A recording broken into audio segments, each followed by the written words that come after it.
Fala pessoal, tudo bem? Hoje vamos conversar sobre as modificações das diretrizes da American Heart Association para o ACLS.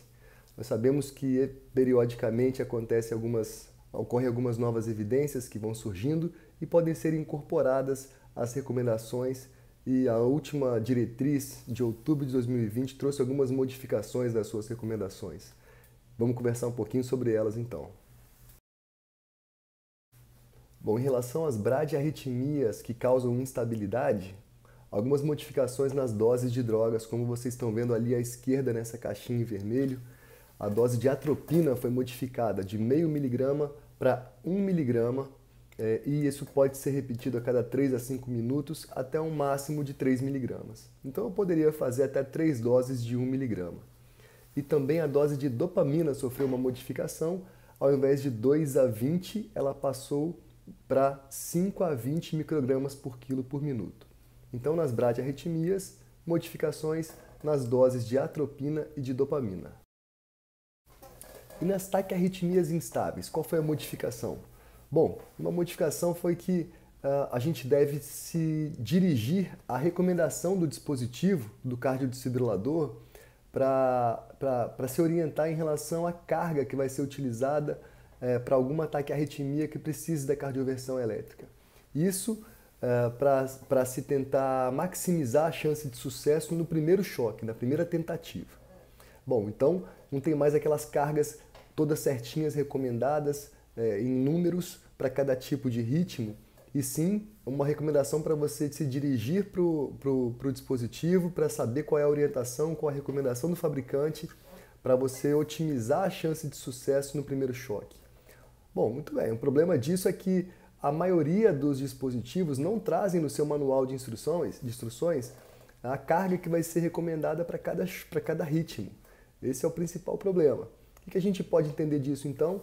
A gente continua recomendando aquelas cargas antes recomendadas, e talvez seria interessante pensar na carga mais alta dentro do intervalo recomendado para se otimizar a chance de sucesso logo na primeira tentativa de choque. Bom, no fluxo de atendimento ao AVC também uma ligeira modificação.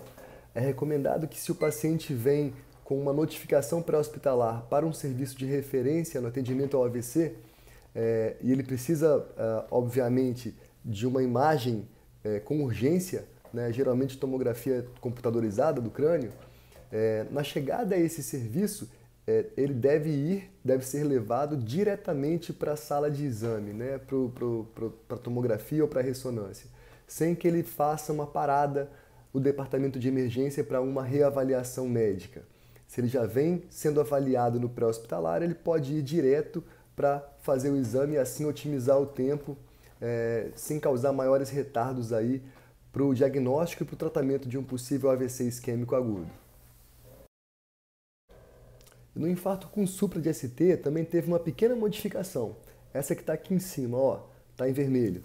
Agora, você não deve mais mudar o tempo de retardo recomendado para o tempo porta-balão se o paciente estiver num serviço inicial que não tenha capacidade para realizar ICP primária e tenha que ser transferido.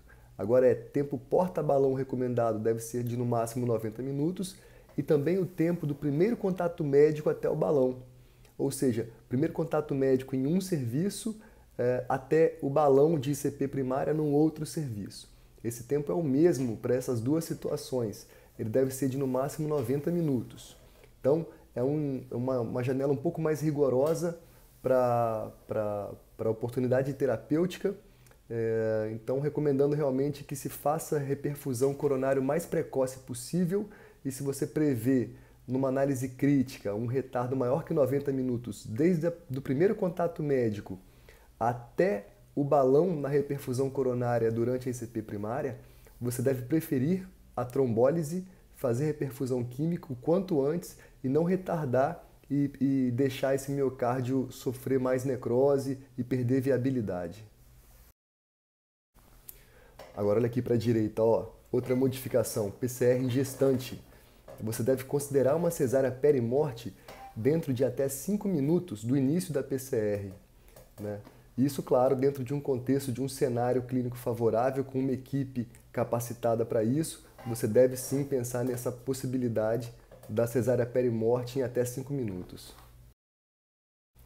E para o paciente com Covid que sofre uma PCR? Então essa diretriz também trouxe essa recomendação, o paciente com Covid foi incorporado nessa diretriz de 2020. Está aqui em cima a principal recomendação. Quando o paciente com Covid, suspeito ou confirmado, entra em PCR, a equipe chega e claro que não deve atrasar as compressões torácicas, mas quem vai manejar a via aérea não vai ficar só ventilando com bolsa válvula máscara, vai priorizar a intubação orotraqueal. No momento da intubação, as compressões devem ser interrompidas, a intubação deve ser feita o quanto antes para se obter via aérea avançada o mais rápido possível e após a intubação orotraqueal, as compressões são continuadas, são reiniciadas.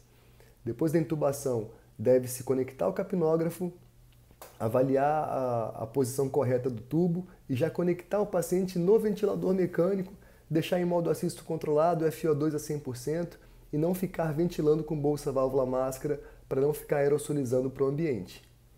E aí, reinicia-se as compressões e deixa-se o paciente na ventilação mecânica. Essa é a principal recomendação, que é um pouco diferente para o paciente com Covid suspeito ou confirmado. Beleza, pessoal? Eram essas as diferenças, as modificações que foram apresentadas na diretriz da American Heart Association para o ACLS em outubro de 2020. Novas evidências surgindo, elas provavelmente vão ser incorporadas e algumas novas recomendações podem ser lançadas em breve. Por enquanto é isso que a gente está preconizando, é isso que a gente está treinando o mundo afora. Grande abraço, beijo a todos.